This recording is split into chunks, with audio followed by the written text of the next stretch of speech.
இந்த ஈமான் மற்றும் நல்லமல்கள் மீது வைத்திருக்கின்றான். மனிதர்களுக்கு எவ்வாறு உணவு குடிப்பது சுவாசிப்பது அத்தியாவசியமாக இருக்கிறதோ அதனை விட அத்தியாவசியமானதுதான் இந்த ஈமானும் நல்லவர்களும்.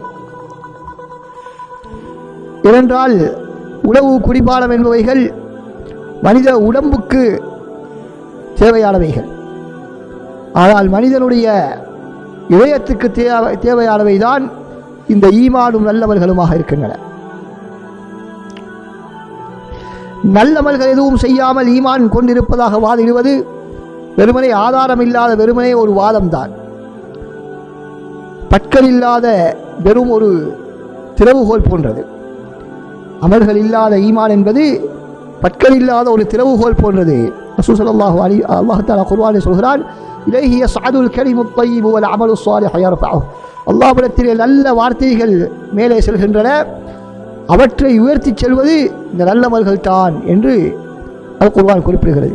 அதற்கு சில அறிஞர்கள் சொல்கிறார்கள், தஃப்சீர் விரிவுரையாளர்கள் சொல்கிறார்கள், நல்லமல்கள் இல்லை என்று சொன்னால் நல்ல வார்த்தைகள் அல்லாஹ்விடத்திலே சென்றடைய மாட்டாது.